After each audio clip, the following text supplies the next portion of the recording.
All right, these 90s. It's just crazy to hit these temperatures this late in the year. Hopefully this is our last one of the year, but you never know with this pattern. We have middle 80s in the forecast all week next week. We will cool things off a little bit tomorrow. And I feel like we need a reminder with this picture of some fall leaves that it is actually fall. The leaves are changing and we are at past peak in some areas. This is Bryce Canyon, just looking beautiful there. Current temperatures, they're dropping a little bit. Upper 80s in Salt Lake. Evanston at 79 degrees right now. 98 in St. George and 89 in Moab. So it's still quite warm. Northwest winds coming in about 10. We also have some higher gusts. It's been a breezy day today. Red flag warnings in effect for our mountains, Wasatch Mountains, Uintas, back into southwest Wyoming. That goes until 9 p.m. That also includes west central into southern Utah, and you can see the gusty conditions there. After 9 o'clock, we will see the fire danger go down, temperatures drop, winds drop. But right now, gusts between 30 and almost 35 miles an hour from Cedar City to St. George, and we're still seeing those gusts up near 30 in southwest Wyoming. Elko, almost a 40-mile-an-hour gust. That's where we're seeing the strongest winds right now.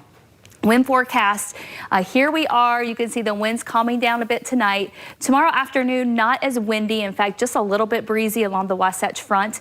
But in southwest Wyoming, in the higher terrain, we still could see some 25 to maybe an occasional 35-mile-an-hour gust tomorrow. So it will be a little bit breezy for some of the higher elevations. Just not as windy as today. It'll also be a bit cooler. This is a cold front. You can see the dip here. This is going to continue to come in and kind of nudge that high pressure away.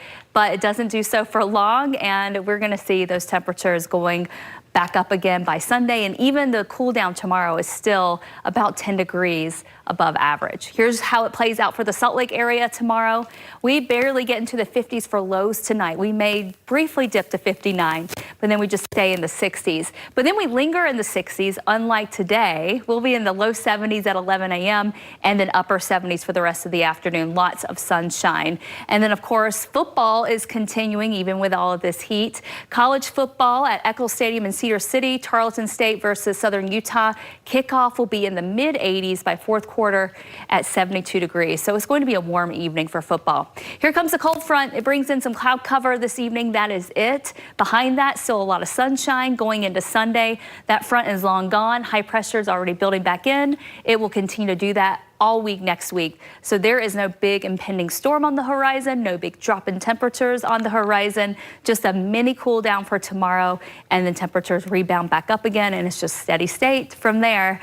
Central Utah, upper 70s to around 80 degrees tomorrow. The good thing is this time of the year, at least our temperatures at night can cool off pretty decently. 48 in Beaver, 50 the low in Cedar City.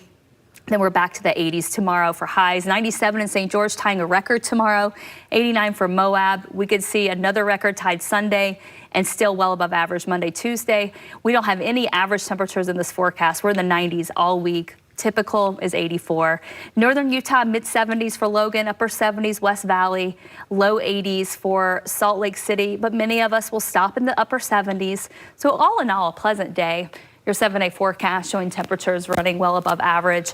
All week long, the temperatures do start to climb a bit next week. Big ridge of high pressure building in. You can see next Thursday, there's that 86. It's a long ways off, so typically we are a little more conservative with how warm it gets. It's this time of the year. The odds go down that you're going to see another 90-degree day. I mean, think about the odds to get this 90-degree day going. It's the first one ever.